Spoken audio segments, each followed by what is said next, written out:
qophiin keenya bara kanaa kan bara kamiitii oliyyuu buufataaleen biqilaa keenya addaan bahanii beekamanii buufataaleen biqilaa kun joo reference ta'anii beekamanii achirratti maaltu hojjetama akkamitti hojjetama kan jedhuun hojii gurguddaadha kan hojjetamaa ture. Qophiin keenya bara kanaa baay'ee guddaadha jechuudha. Kanarraa kaanee lafa hektaara miliyoona tokko irratti bara kana dhaabbii ni gaggeessina jenneeti karoorsinee kan hojjechaa jirru. Hawaasni keenya sadarkaadhaan bahee yeroo ammaatitti dhaabbiin gaggeeffamaa jira. Hawaasti miliyoona 15 kan ta'u dhimma kanarratti bobba'ee hin hojjeta jedhamee karoorfameetu hojjetamaa jira. Aga ammaatittis hojii hojjetamaa jiruun hawaasni keenya yeroo hunda akkuma dubbachaa turre uumaa fi uumamni walitti deebi'aa akka jiru wanti nutti agarsiisuu fi hojii addaatiin hojjetamaa jira. Mata dureen bara kanaa immoo kaka'umsa guddaa hawaasa keenya keessatti kan abdii haa dhaabnu jennee gaafa mata dureen kun bocamee gara hawaasatti gadi bu'amu hawaasni keenya abdii dhaabuu irratti tattaaffii guddaadha kan inni taasisaa jiru. Waliigalli isaa biqilaawwan aga ammaatitti biqilaan biliyoonii 3.5 kan ta'u dhaabbisaa gaggeeffameera jechuudha. Kun lafa hektaara 300 fi 800 fi 400 irratti dhaabbiin gaggeeffamee jira jechuudha. Fuuldura keenyatti kan dhufu kan guyyaa tokko akka jirutti eegamee aga ammaatitti biqilaan biliyoonii 4.8 hin dhaabna jennee karoorsine keessaa biqilaan biliyoonii 3.5 naannoo keenya keessatti dhaabbatee jira. Kun immoo lafa hektaara 800 fi 400 irratti yeroo ammaa dhaabbatee jira. Asirrattis tumsi uummata keenyaa guddaadha. Uummanni miliyoonni 10 fi 400 kan ta'u hojii kanarratti hirmaatee kan jiru ta'uu isaas ni kaasuun barbaada. Kana gochuudhaan qophii dhaabbii biqiltuu guyyaa tokko adoolessa 27 bara 2018 mata duree abdii haa dhaabnutiin sochiin taasifamaa jiru yeroo ammaatitti godinoota naannoo keenya keessa jiran hundaa fi magaalonni naannoo keenya keessa jiran hundi isaanii karaa qindoomina qabuun koree olaanaa irraa jalqabnee amma koree teknikaa hundeessutti hojii gurguddaa jalqabneeti kan jirru. Biqiltuun miliyoonii 800 akka biyyaatti dhaabbatamee karoorfamee hojjetamaa jira. Guyyaa tokko kanatti naannoo keenya keessatti biqiltuun miliyoonii 400 fi miliyoonii 66 kan ta'u naannoo keenya keessatti dhaabbata jechuudha. Biqiltuun kun akkasumas ni kaasuudhaaf yaal biqiltuu gosa tokko qofa osoo hin taane biqiltuu gosa hundaa ta'uu dhaabbata. Iddoowwan biqiltuun kun irra dhaabbatan immoo addaan bahanii jiran jechuudha.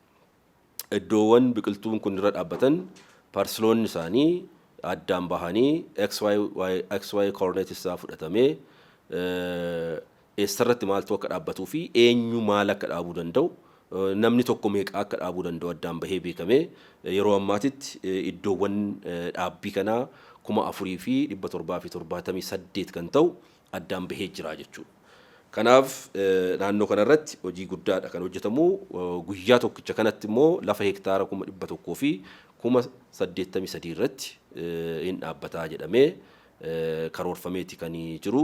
Lafti hektaarri 100 fi 83 guyyaa tokkotti biqiltuun miliyoonii 466 irratti dhaabnu kun XY coordinate isaa fudhatamee addaan bahamee beekamee namoonni iddoo kanarratti guyyaa sanatti ragaa kennan addaan bahamee Itiyoo Telekoomii wajjiniin Eensaa wajjiniin hojii isaanii jalqabaniiti kan isaan jiran waan ta'eef guyyaa kan namni naannoo kana keessa jiru magaalaa keessas baadiyyaa keessas jiru kutaan hawaasaa hundi isaatiyyuu baheen dhaaba jennee karoorsineeti kan hojjetamaa jiru.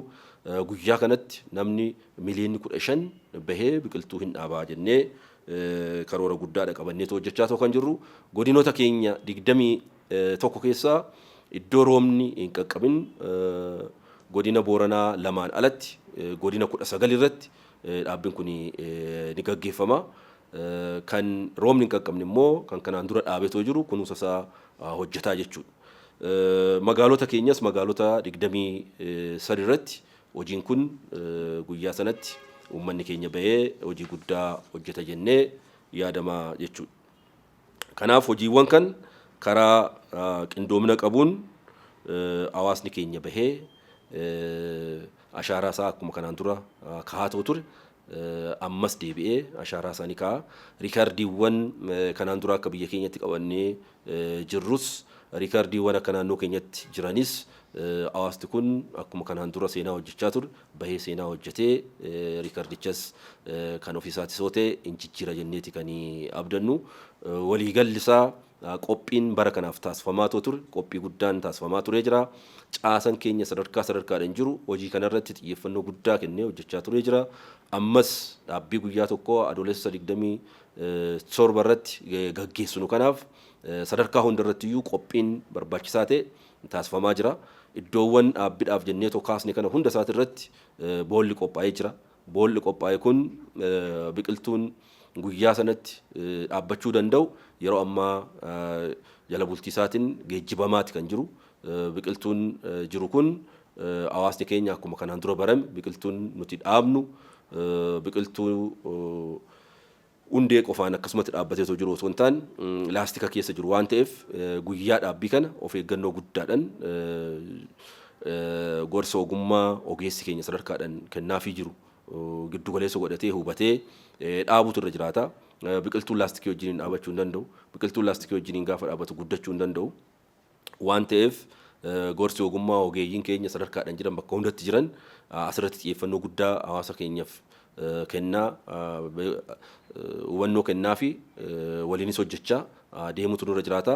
Biqiltuun dhaabnu kun immoo guddachuutu irra jiraata waan ta'eef dhaabnee gallee biraan deebinu. Agaammaatitti wanti nutti agarsiisaa jiru uummanni keenya biqiltuu dhaabe kunuunfachaa jiraachuusaa guddisaa jiraachuusaa nutti agarsiisaa jira. Ammas kanaa olitti parsantii amma jennu kanaa olitti uummanni keenya biqiltuu dhaabe kana akka ilmoo isaatiitti akka guddifachuu danda'u akka eeggachuu danda'u gochuun baay'ee murteessaadha barbaachisaadha. Kanarratti caasan keenya sadarkaadhaan jiru hundi deeggarsa barbaachisaa ta'e waliin taasisaa deemu akka deemu asumaan dhaamsa koo dabarsuuf hin barbaadaa jechuudha.